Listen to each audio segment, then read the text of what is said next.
In continuation from part 1, the Obsidian Keep was not a home. It was a prison of fire and stone, where the air was thick with embers and the walls pulsed with a heat that never faded. Seraphina stood in the grand hall, her hands clenched at her sides, as Kael Draven the Firekeeper, her so-called husband, watched her from across the room. "You will stay in the West Wing," he said, his voice deep and edged with command. "We will not share a chamber. We will not share a life." Sera lifted her chin. "Then why accept this marriage at all?" Kael's golden eyes flashed like flame. "Because I was given no choice." She wanted to be afraid of him. She should be. But fear had never been her way. Instead, she met his gaze, unflinching. Neither was I for a moment.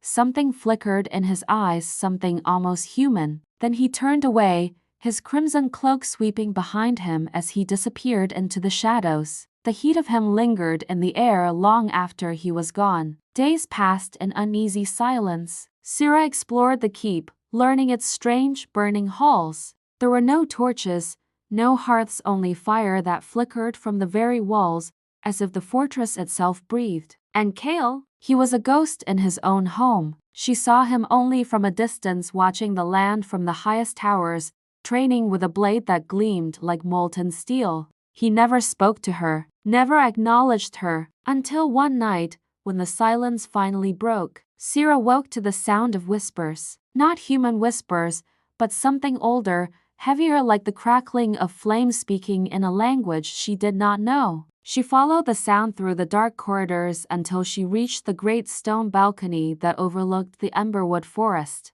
And there, standing against the moonlight, was Kael. His cloak billowed in the wind, the firelight from the keep casting shadows across his unmasked face. He was younger than she expected, strong but worn, as if he carried a weight too heavy for one man alone. "You shouldn't be here," he said without turning. Sera took a step closer, her breath misting in the cool air. "Who are you speaking to?" Kael exhaled, his shoulders tensing. "The fire," she frowned. "It speaks?" A muscle in his jaw clenched. "It remembers." He turned then, and for the first time, she saw what lurked beneath his cold exterior. Not a monster, not a beast, but a man trapped by his own power. "A warning, Seraphina," he said, voice low. "Do not try to understand what cannot be tamed."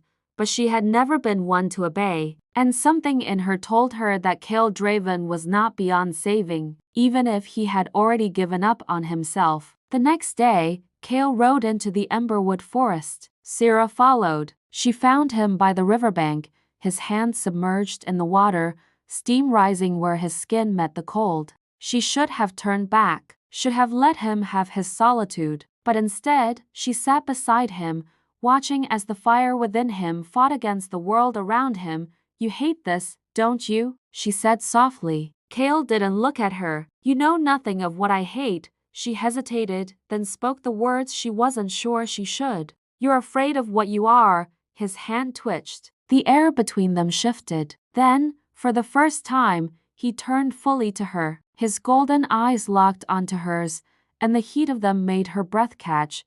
"If I ever lose control," he said, "there will be no kingdom left to save." Sera swallowed. "Then don't lose control."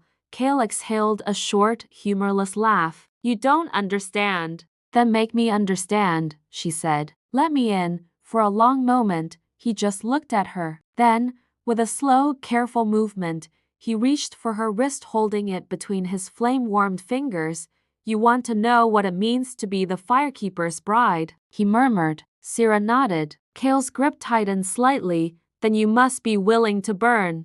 After that night, everything changed. Kael did not keep his distance as much. Sera found herself watching him not with fear, but with curiosity. She noticed the way his eyes softened when he thought no one was looking, the way he clenched his fists before speaking, as if holding something back, the way his fire never burned her. Slowly, the walls between them began to crack, and Kael, for all his warnings, began to let her in. But something dark was stirring. King Edric was growing impatient, and soon, Kael would be forced to make a choice, to stay the king's weapon, or to set the world on fire. And when that moment came, Sera wasn't sure if she would stop him or burn with him. To be continued. Watch out for part 3.